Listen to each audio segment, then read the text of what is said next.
Te agradeço pela minha família e por tua presença no meu lar. Te agradeço pelo pão de cada dia que o Senhor nunca deixou faltar. Te agradeço pela nossa harmonia. Só em Ti, Senhor, podemos confiar.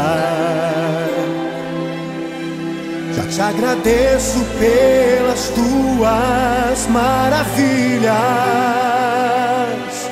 e os milagres que ainda há de operar.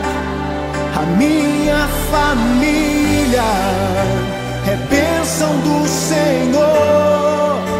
Me ensina a tratar minha família com amor.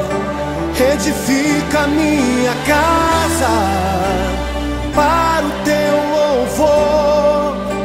A minha família é um presente do Senhor.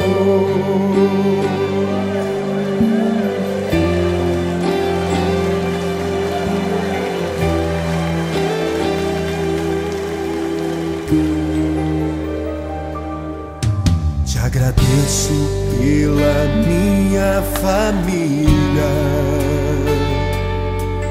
e por Tua presença no meu lar.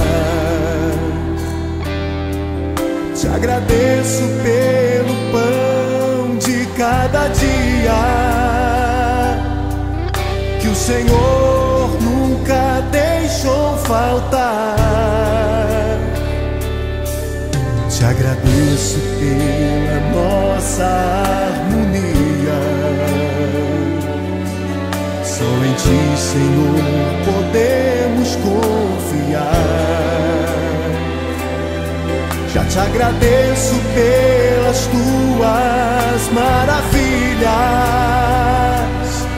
e os milagres que ainda há de operar.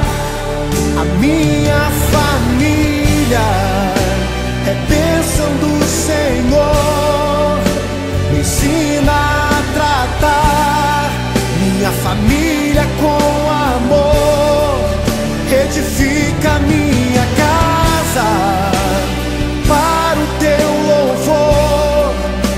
A minha família é um presente do Senhor. A minha família é bênção do Senhor. Me ensina a tratar minha família com amor. Edifica minha casa para o Teu louvor.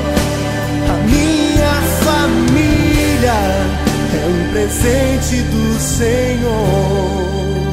A minha família é bênção do Senhor. Eu convido a você a dar um abraço nessa pessoa que você tanto ama. E se você não está perto dessa pessoa, liga para ela, diga: eu te amo, você é muito importante para mim.